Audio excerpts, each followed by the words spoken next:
All right, so today I'm joined by PFL light heavyweight champion Impa Kasanganay. How are you, man?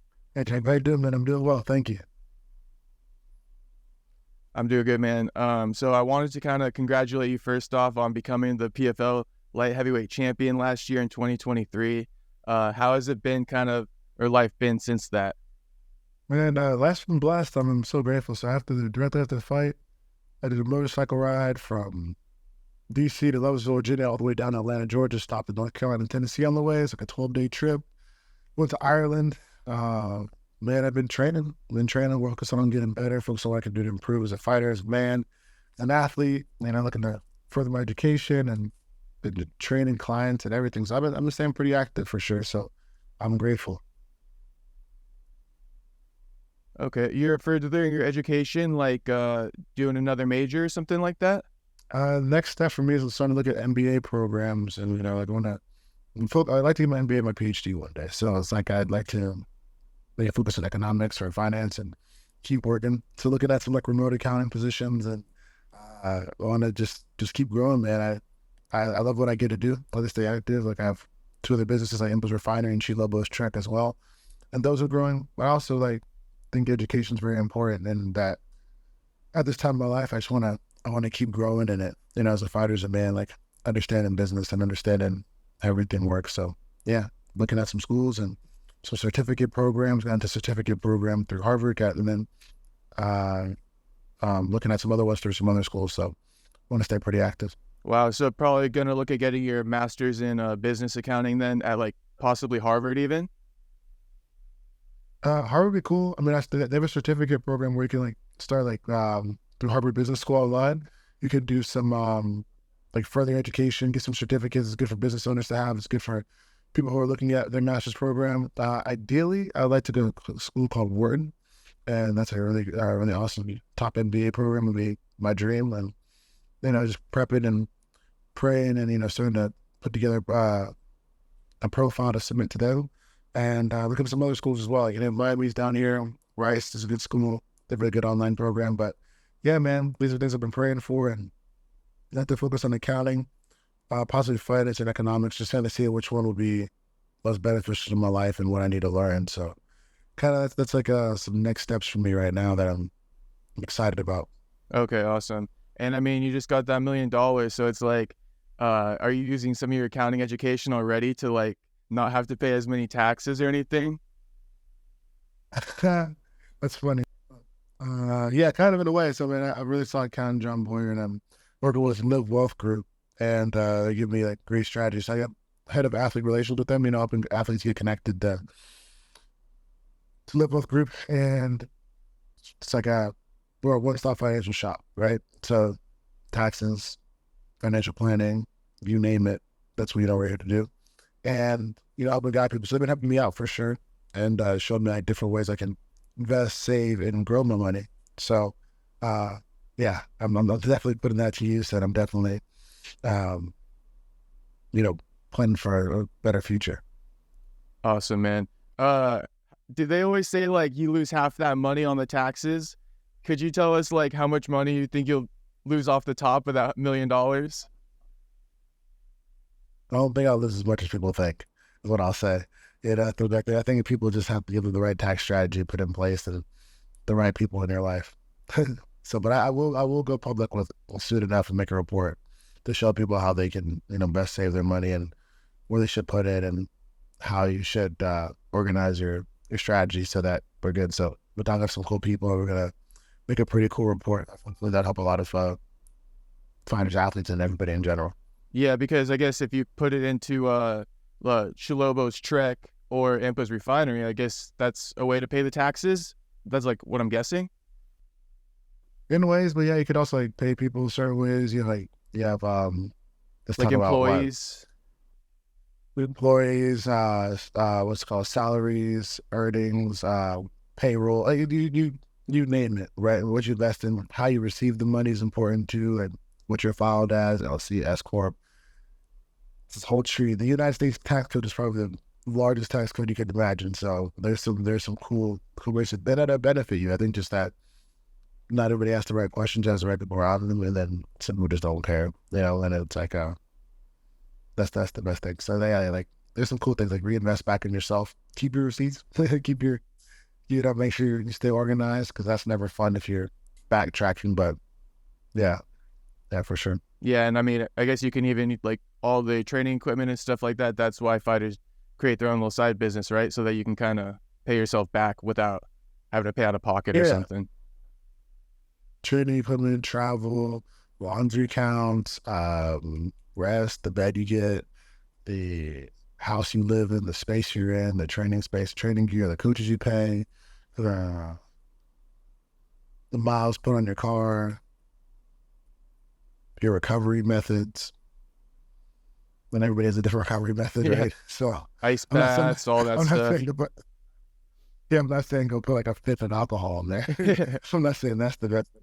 But make sure you put yourself in the right position. Or buy like a ton of weed or something. Hey, some people, I would not put it past some fighters. This is for recovery. Are you sure? Right.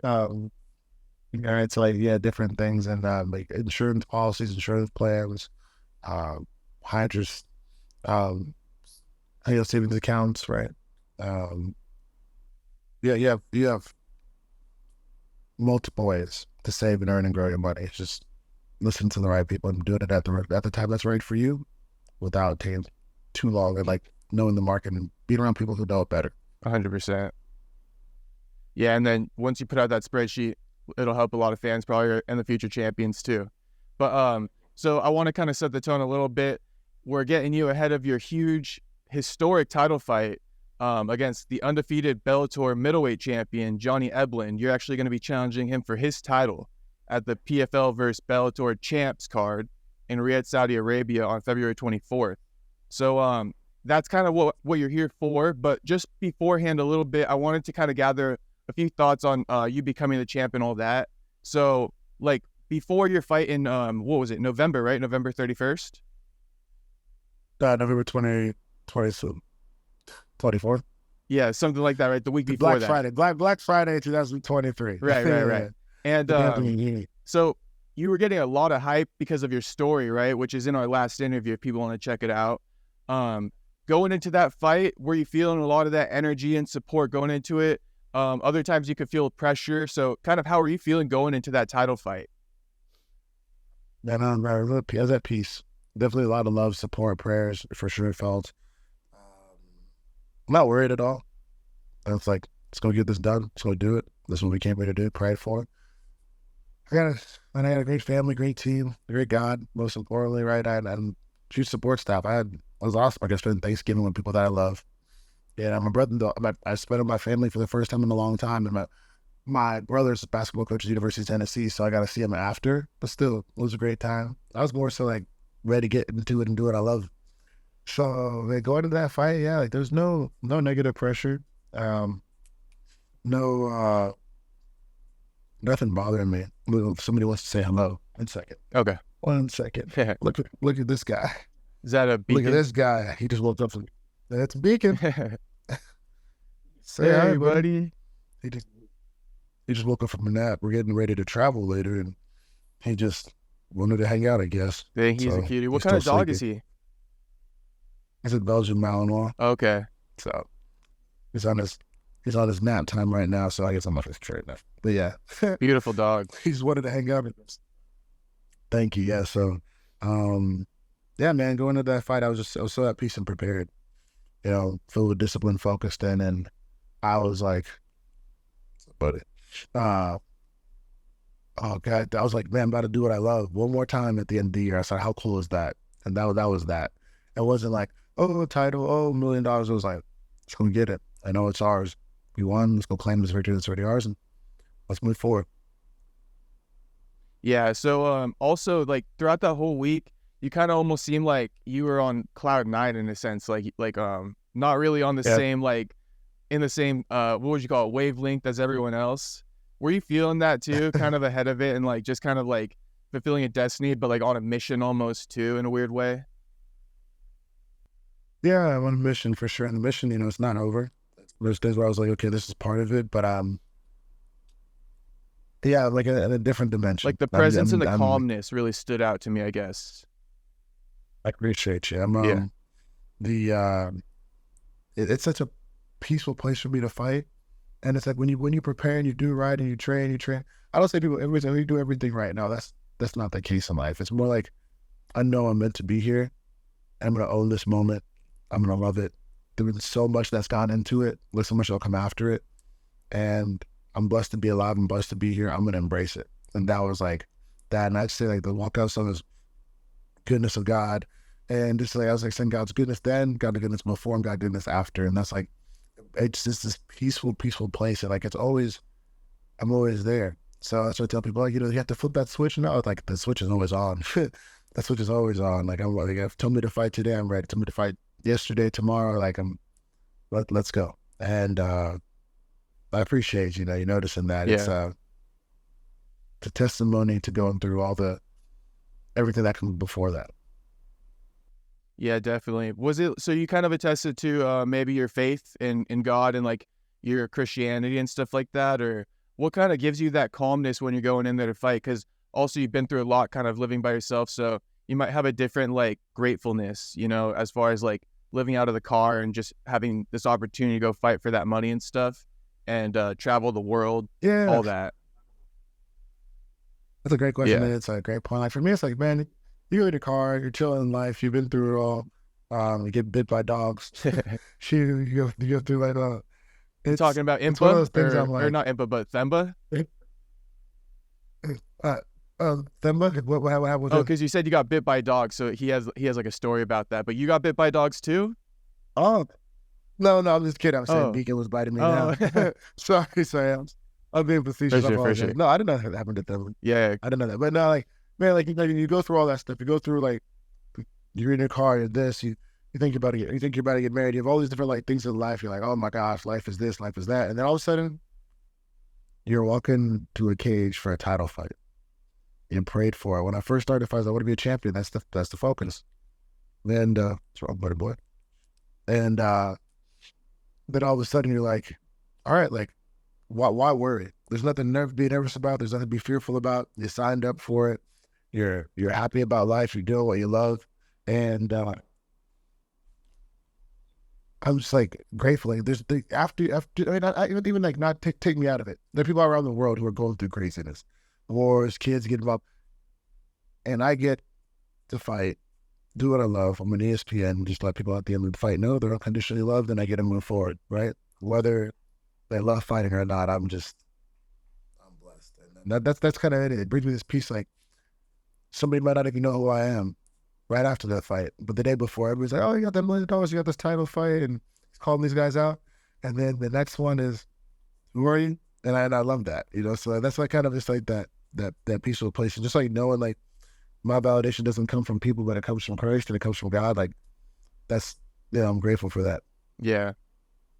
Maybe even like so it's just like a culmination of all the work you kind of put in ahead of time and stuff like that. Yeah. And after the fight, you did have a good message, but there's also some call outs that you had too, like calling out Francis and stuff. Were you planning on doing that the whole time, or did that come out of nowhere? No, I've been playing that for a long time. You have been. I said, the fight was, what was it? Nikki Gall and I were talking in the locker room, and it's probably like 15 weeks before the fight. Okay. And he says, what are you going to do? What are you going to do when you get that $1 million? I said, I'm going to call out Francis Ngannou, Nemkov, Johnny, whoever. Like, I wanted to fight on the best of the best where they are and take those guys out. And he's like, what? Like, yeah, but he's like, you would do that. And a lot of people were like, oh, yeah. I'm like, I meant it. And that's not a hype thing. That's what I like to make a joke out of it. I don't want to be like, oh, yeah, kind of. I don't like to, there's nothing facetious about it. There's nothing I'm complaining about. I'm like, let's make this fight happen. What do I have to do to earn it? In the most honorable way, God respecting, God fearing way. I'm going to do it. Take out Johnny. They say you got to move up to heavyweight in the next season. I will. They say you fight at middleweight and light heavyweight during the same year. I'll do it. I'll fight at middleweight and light heavyweight right now. I'll go into the next season, fight at light heavyweight again and make it undeniable. I'll go fight Nemkov at heavyweight, defend the title again, champion versus champion next year after I claim this victory on the 24th. Whatever the case may be, I'll do. And it's not Francis Ngannou himself. It's just That's the one. He's the one he's put the work in. So it's like cool. I call Francis because he's done great work. But whoever is the best at that weight class or the premier fight, the premier warrior, the premier champion, I want them all. Yeah. Right. I would love across all organizations. Like I want the absolute best of the best everywhere, and take them out. So, yeah, Beacon over here saying hello. But that's what I wanted. So it was something I definitely still pursuing. It's something that I'm definitely still working on. There's so much to improve it, and like I don't see why you would ever go in this life trying to play small. No, man, I love it, and you know, a lot of people probably think it's like a crazy call out. I guess me included, you know, because Francis is such he's just like a scary character in a movie. You know what I mean? He's not like your average heavyweight. So just it being Francis is crazy. But what I love about it is it's kind of like like in the grappling scene, it happens a lot where people compete in the absolute weight class, and that's kind of like who you are now. Like gonna go 85, 205, and then like up into heavyweight. You know, so I kind of really like it as well. And it's like the throwback. You know, I remember back in the day. Remember that one fight where forget his name, but he was fighting like one of the heavyweights, and he beat him with the leg kicks, and he was a smaller guy. He's a Brazilian guy. Pedro Rizzo or something? I don't see that fight. I don't see. I've seen fights similar to what you're saying. Yeah. A small guy fights some bigger guys, but I haven't seen that one. I mean, I don't know. I mean, take it back to David and Goliath. You know, take it back to any cartoon you've ever seen. Any anime. It's like that stuff for me is like what draws me. Like, why? He's bigger than me. He's skilled. Okay, cool. Lock the cage doors and see what happens. When my hands are raised at the end, be like, what happened? I'm just gonna tell you how great God is. I'm gonna tell you how much I love to fight. I'm like, let's schedule the next one. You know? Yeah. I'm not gonna be like nothing against Francis. Like I like Francis actually a lot. Like I respect him. He's an inspiration. He's done so much great work for what we do. At the same time, he's a warrior. He's another king, and it's like, well, in order to, you know, take the land, you have to take them all out. And that's how I look at it. Right. And you know, I was kind of putting that point out there to say that if you watch like even the ADCCs and stuff, there are times where not the heaviest weight class guy wins, you know. So because the lower guy is very elusive, they're faster than you. Sometimes they have more agility and stuff like that. So, you know, people can't be counting you out if you get that Francis fight. Yeah, when I get that fight, they can count me out all they want. I've been there before. I've been there today. I could care less. I just know that at the end of the day, my hands will be raised. You know, my hands will be raised when that fight's done. And I'll go back home on that plane, wherever it is, and make the most of it. Okay, and then so you said you had called out Nemkov, who is the 205 champ at Bellator. So how come they didn't give you that fight? Yeah, he vacated it. Oh, he vacated it. Where's he at now?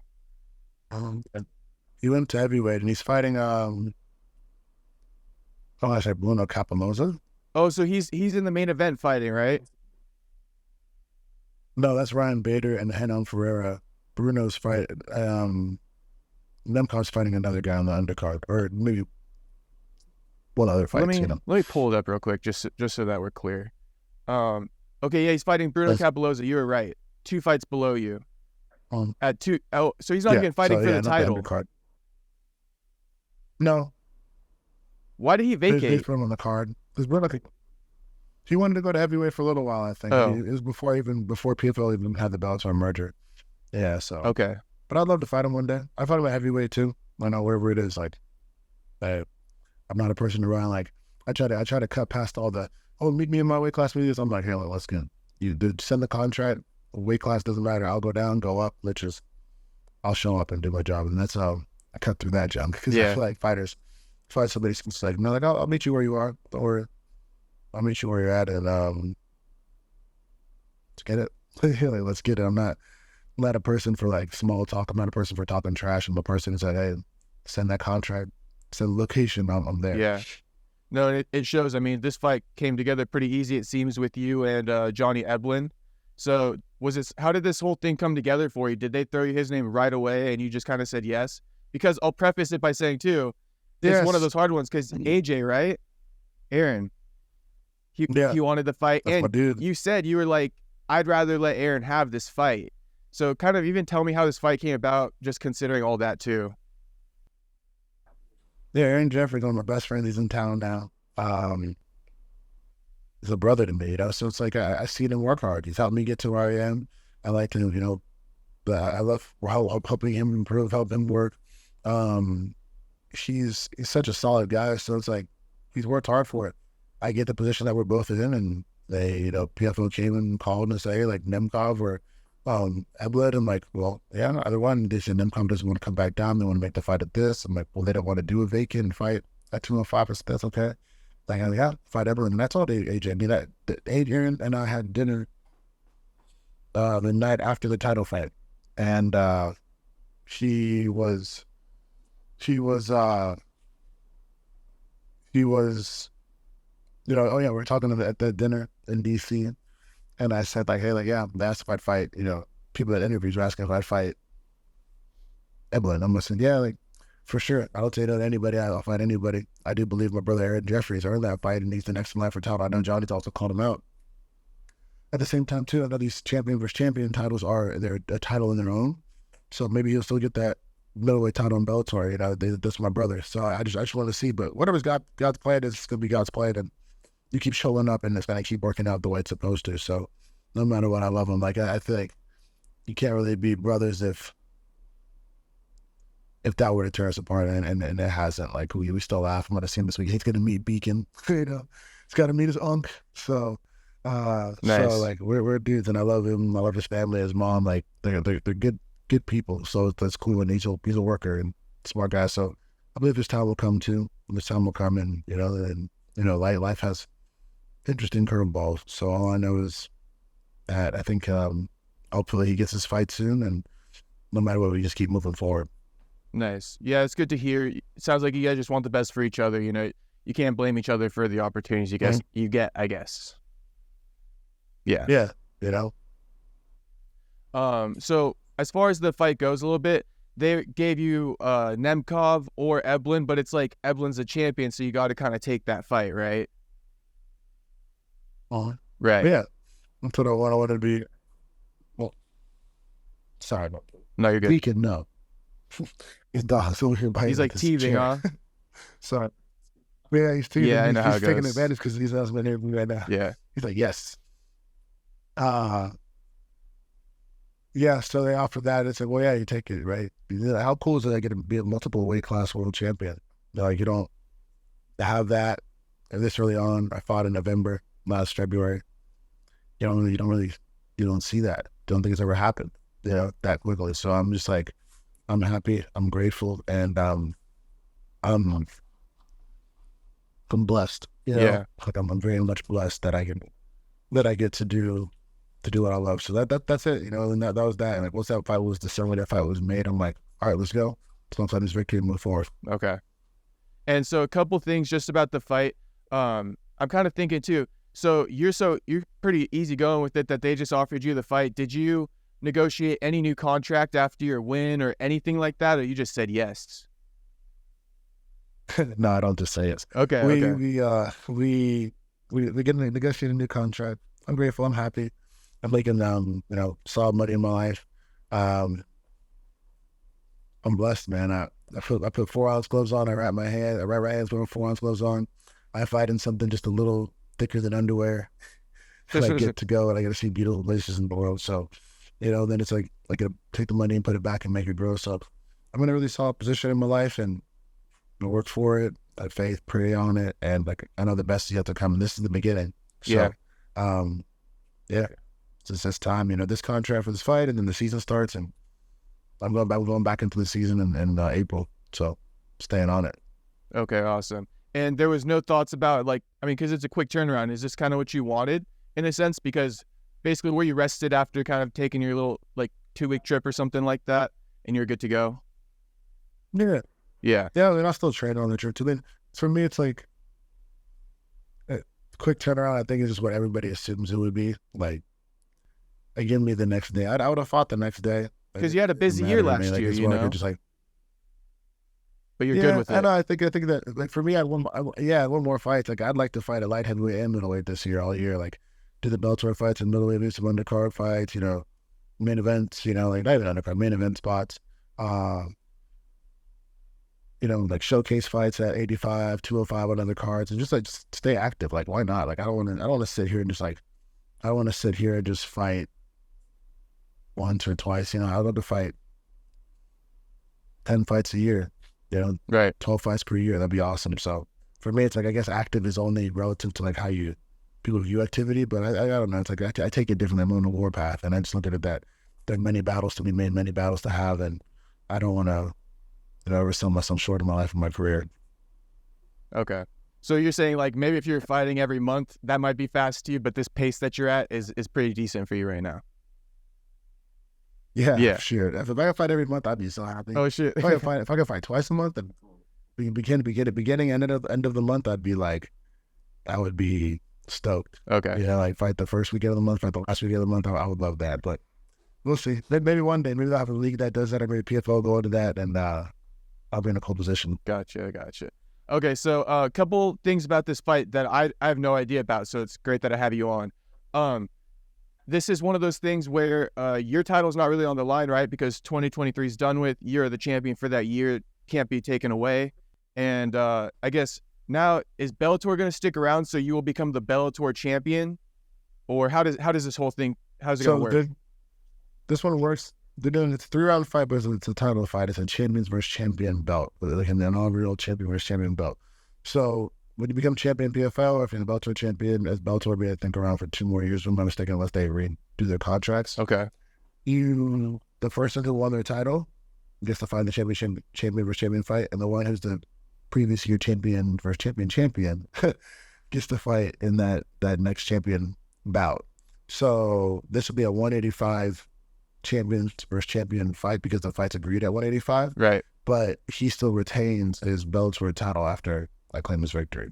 Right now, if they say, hey, fight this middleweight title, great, Bellator. But I think they'll still do it with the Bellator guy. I don't know how they're gonna want to do it. I see. I mean, things can change. Let's see how they want to do. But I know that when I get this title, it'll be a middleweight title, champion versus champion title at that. And then it's like, I look at it like this, like, people can say what they want because it didn't happen to Bellator, they can say whatever, but when I get that title, then it's like, yeah, makes sense. I am the Bellator middleweight champion.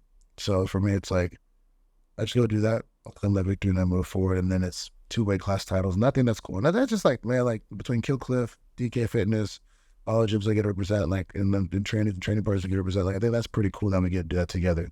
2 weight class titles in this amount of time. And like, I think people, it changes the standard, which I like what PFL's do. Is like, why does a title fight have to be 5 rounds, right? You've earned your title shot by going 3 rounds, maybe the occasional 5-rounder. But many title fights have finished before 5 rounds are up. Many title fights have finished before 1 round was up.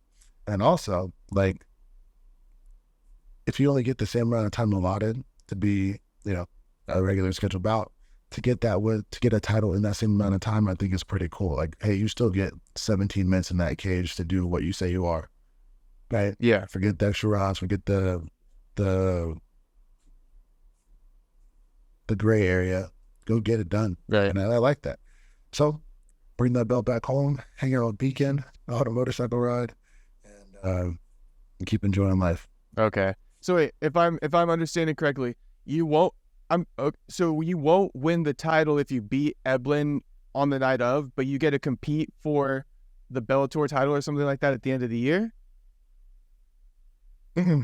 No, so when this fight is a champion versus champion fight. It's its own separate belt. It's called the champion versus champions belt. Oh, so it's its own separate thing. It's not the Bellator belt. Okay. Yeah, and then like later on, if they say, hey, you want this Bellator title fight or something? Cool. Like, yeah, man, great. I don't feel like it was a Bellator guy or whatever, but I just know that happens. Okay. When I get the title again this year in the PFL 2024 light heavyweight season, I'm a champion again, so I get a fight of the next one. So then maybe it'll be at 205, right? Because maybe they'll have a Bellator light heavyweight champion or something. But once Bellator is dissolved and it becomes strictly a part of PFL, all PFL, then we'll see what they do. I think PFL's still figuring it out. Yeah. Okay, gotcha. So this is a 3-round, like super title fight, whatever you want to call it, of each. You're the PFL champion. He's the Bellator champion. You guys are gonna there's a created belt for this fight. Yes. Yes, Right. sir. Okay, Mhm. gotcha. Yeah. So as far as the fight and stuff like that, Eblen, he's got a lot of hype. A lot of people call him one of the best middleweights across all promotions right now, or they call him the best middleweight. A lot of people call him the best. How do you view his resume? Because he's younger in his career than you. So how do you kind of view his resume in that sense? He has a solid resume. He's put the work in. He's fought some good guys. Uh, one of the better fighters in history, Gegard Mousasi, fought him well. Xavier Edwards did well that fight. He comes to fight, and I respect that. That's about that. I just Okay. respect his resume. He put the work in. He fought who was in front of him, and he took him out. John Salter, right? So, I guess, do you think he's deserving of being called the best middleweight across all promotions with his resume? It might have been what I'm asking you. well, I mean, I think he's the best middleweight across all promotions. Yeah, a lot of his Nah. teammates say that. Then he's like, his teammates are gonna say what they're gonna say. Who cares what they say? They don't. Their word doesn't mean too much. They also said Josh is gonna beat me. Yeah. How'd that go? And they'll see the same thing when it comes on February 24th. When I claim that victory, then they'll say I'm the best. And if they don't, I don't care. Like, that's like, their word means not much. Those guys at ATT or anybody else in the world, like, I don't care too much of what people think, right? Like, I believe in who I am. I believe in who God's called me to be. And I know that when I claim that title, I think a lot of people nowadays have to boast about themselves and call this, like, it'll be said that Walter Payton said this, like, when you're good, you talk about yourself. When you're great, they talk about you. And that's how I want it to be. So my focus is to be great, Okay. the greatest. And then when they talk about me one day, they do. If they don't, then maybe I earned it, maybe I didn't. But I know that each day I'm going to show up. I'm going to train hard. I'm going to push through it all. And I'm going to keep claiming these victories. And when it's all said and done, see my name on top. And that's cool. But I think that people talk too much. People talk way too much, and they talk in ways that are just too boastful and arrogant. It's not needed for fighting. And he talked about himself being the best middleweight, all this stuff. But then, how cool does that set me up then, right? So when I claim that victory, then it's like, you have the questions, then you have this, then the better fights and all that stuff. But just let them talk. I'll keep working. And, you and I'll talk after this fight. And like, wow, hey, claim that victory. As we said the last one. Everyone's like, oh, yeah.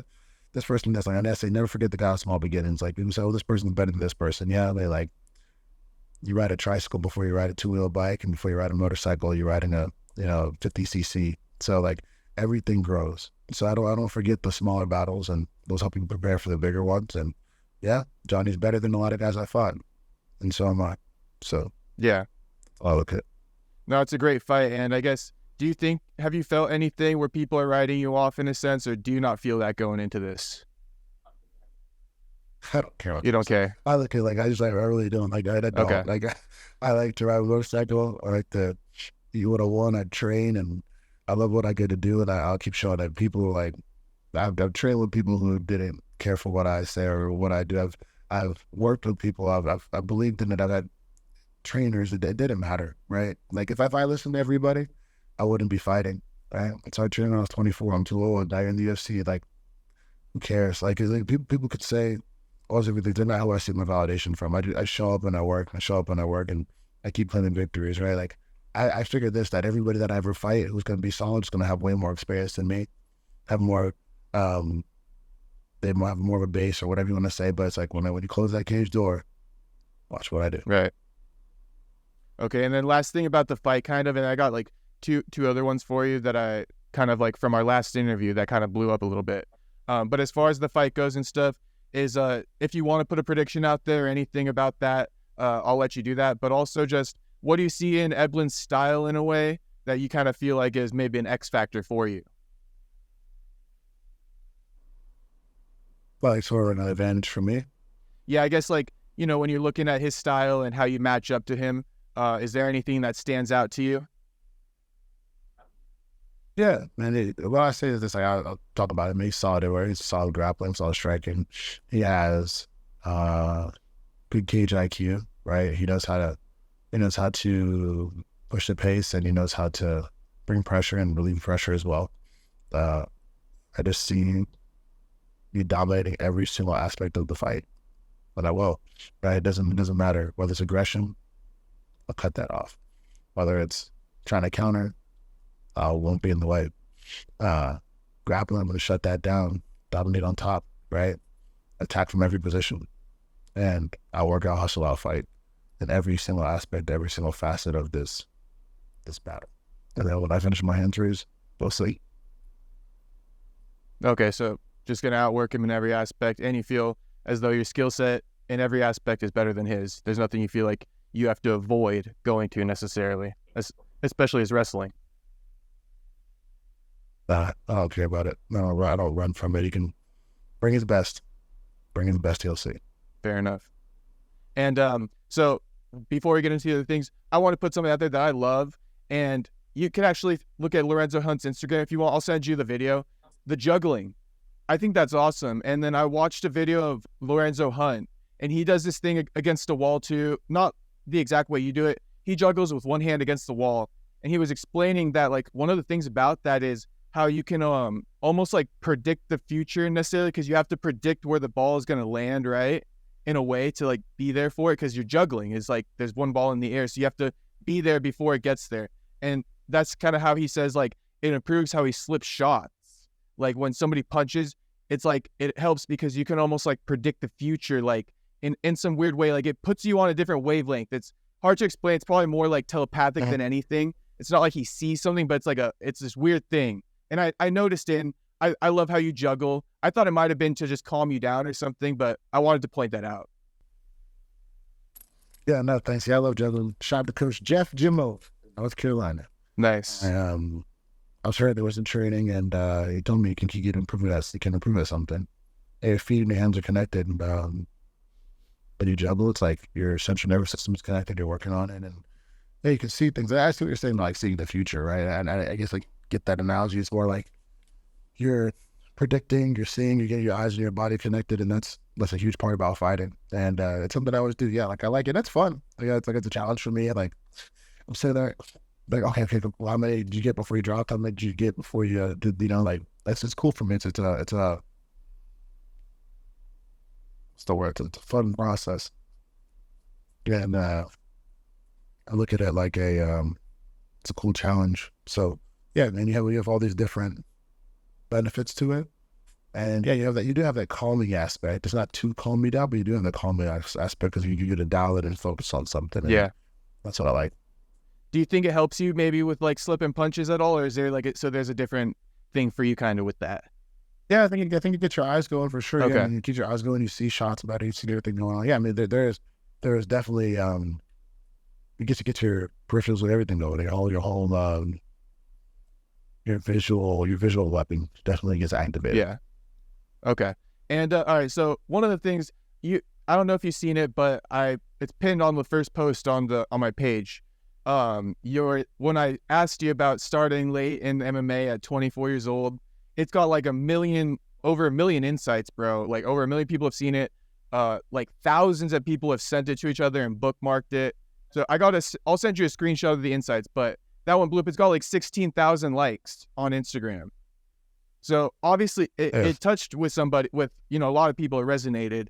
And I also got a lot of shit for it because they're saying that 24 is not old and all this stuff. So I didn't mean to disrespect.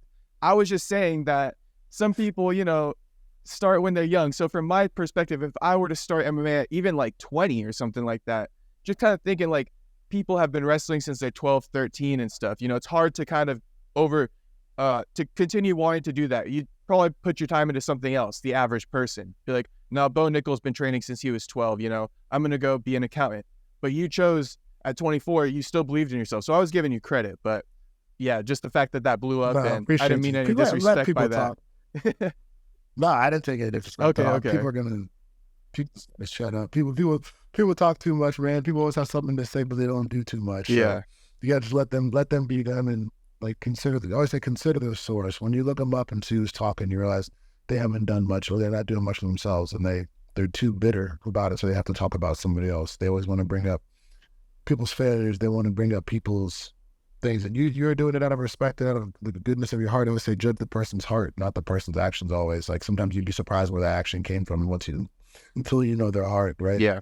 And it's like you have a good art. You're doing it from a good place, and people just want to talk, but they're not going to do too much about it. They wouldn't say it to you. They wouldn't say it to me. They wouldn't say it to anybody. They're just being foolish. They're not losers. They're just being foolish, you know. And it's like, pay them no mind. Yeah. You know, that's how I look at it. All right. Yeah, it was a controversial one. I was like, geez, Louis, 24 years old. Like, come on now. People do athletics their whole life. I didn't think it was that crazy. But the last thing I wanted to kind of bring up to you, I thought it was pretty cool. And, you know, before I tell you the whole thing, you know, Joaquin's a funny guy, so of course he has to add a spin to it. But I don't know if you saw it or anything, Joaquin Buckley. I asked him about your win and all that, and he was very happy for you, the fact that you kind of won $1 million and all that and became the champion. And he was saying, like, after you guys' fight, he feels like maybe that was like a game changer for you, and he notices that you kind of go for the kill now, and you're more of a killer out there. So, but then he also said, you know, stay away from that boy Francis Ngannou and all that. So I guess the two ways, I guess, what'd you think about him saying how you kind of maybe evolved into a killer after dealing with that tough loss? And then the fact that he's like, stay away from that boy Francis Ngannou. Yeah. So I look at it like this, like, I respect Buckley, man. I like him a lot. I saw him not that long ago when I was in Vegas. Maybe I'll see him again. Yeah, but that fight definitely helped change my life, helped change who I am. Like, a lot of people, I sometimes read the comments and I laugh. Like, he got sent to the shadow realm, you know, after Buckley knocked me out. Yeah. But they don't know who I am when I turn back. I'm trying to look at it. You don't know what happens when somebody goes through something like that, right? Right. And not that in front of the whole world. You have a choice. Like, how many fighters, I've had many fighters tell me they would never fight again. That many people said they probably wouldn't want to be in the public eye. I embrace it. So it says something a little bit different about me, or a lot different about me. And I love the moment. To me, it really wasn't a tough loss at all. I was like, okay, that happened. Like, I was training that Monday. I told my dad in the ambulance on the way to the hospital, so I'll be champion one day. My next fight, I'll finish my next fight. I finished shot up the Sasha Palatnikov. Like, I'm built different. I don't bark that. I don't shout that out. But I know who I am, and I'll continue to prove it. I like to let my actions speak for themselves and do their work. Right? I don't need to boast about it. But yeah, I mean, I've always been a killer. Right, and it's who I am, and it's what I'm going to continue to be. It helped refine me for sure, and it helped me realize that I can go to a deeper place than I ever thought. And so, like, I like when people say, "Oh, he got sent to the shallow realm." I'm like, yeah, I did, but now you don't know who I came back when I was in that realm. There's a lot you get to learn there. So it's kind of like you get resurrected in a way, and it was a blessing to have that. Like, it helped me make tougher decisions in life. It made me cut off people that I hated in my life. It helped me a lot more outside the cage than it did in it, or as it also did in the cage, and it made me go after it for sure. Like, in different ways, it's an inspiration for sure. That I really respect the way Buckley fights. He comes to fight, so it was cool. Like they say, those you bleed with become your brothers. It's a Shakespeare quote, and it's true. And it's a thing like that. That moment for me was like, okay, something was unlocked in me.